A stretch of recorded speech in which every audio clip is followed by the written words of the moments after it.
आज आपके सामने एक recently listed company popular vehicles and services के बारे में बात करी जाएगी।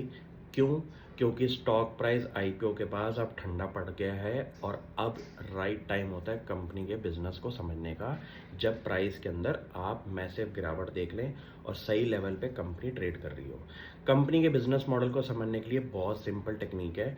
कंपनी का 5,600 करोड़ का रेवेन्यू है। साउथ की मार्केट, महाराष्ट्र की मार्केट, तमिलनाडु की मार्केट, केरला की मार्केट के अंदर कंपनी के गाड़ियों के शोरूम है।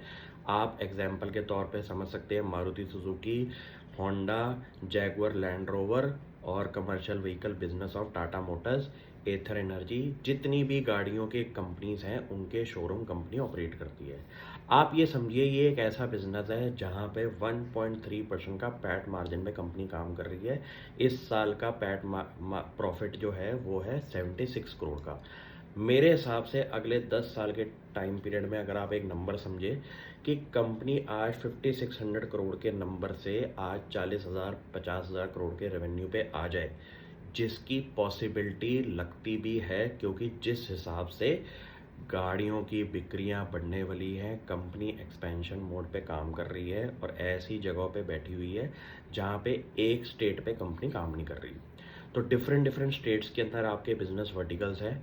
कंपनी के सिर्फ इंडिया के अंदर आज की डेट में 61 शोरूम्स हैं। तो आज ये समझ सकते हैं कि शोरूम बिजनेस भी कंपनी का बढ़ेगा। सपोज 61 के लेवल से कंपनी 600 के लेवल पे आ जाए तो कंपनी का रेवेन्यू भी तकरीबन तकरीबन 40,000 करोड़ से 50,000 करोड़ तक पहुंच जाना चाहिए। जब भी मैं एक बिजनेस के अंदर समझना बैठता हूं कि इस बिजनेस के अंदर स्कोप कितना हो सकता है, तो मेरी विजन हमेशा मिनिमम 10 साल के टाइम पीरियड में रहती है कि ये नंबर पॉसिबिलिटी के अंदर दिखते भी हैं या नहीं। क्योंकि कुछ ऐसे नंबर्स भी होते हैं जो कि आप हवाबाजी के अंदर बना दें और शायद कंपनी उस लेवल पे ट्रेड ना कर पाए। लेकिन इस केस के अंदर जहाँ जहाँ इंडिया का ऑटोमोटिव सेक्टर बढ़ रहा है, गाड़ियों के सर्विस सेंटर्स की रिक्वायरमेंट बढ़ेगी, तो वहाँ पे कंपनी का बिजनेस मॉडल सही वे में यूज़ हो सकता है। आप ये समझिए कंपनी ने एक साल के टाइम पीरियड में 15% का रेवेन्यू ग्रोथ, 18% का पैट ग्रोथ दिखाया है। तो मुझे इतना भी पता चल गया कि जीडीपी ग्रोथ से इंडिया की डबल पे कंपनी इस टाइम बिजनेस कर रही है। ये बिजनेस अगर अगले 10 साल तक कंपनी डबल डिजिट ग्रोथ में काम करती रहे तो मुझे लगता है possibility of achieving 40,000 crore rupees revenue is there. आपको ये समझना पड़ेगा कि ऐसे बिजनेसेस आपको पकड़ने हैं अगले 10 साल के टाइम पीरियड में जहाँ पे ग्रोथ का मोमेंटम आपका 15% से कम नहीं होना चाहिए। क्योंकि जैसे ही 15% से कम होना शुरू होगा कंपनी के मल्टीपल्स टूटना शुरू हो जाती हैं।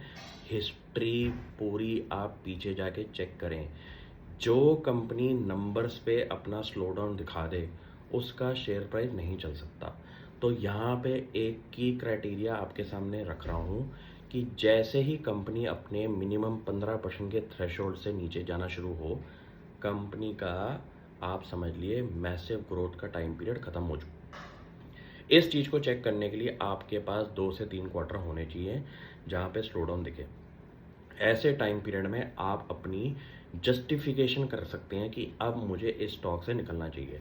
लेकिन जब तक कंपनी अपना 15% का नंबर बना के बैठी हुई है, ऐसे स्टॉक्स को बेचना इज़ बेवकूफ़ी।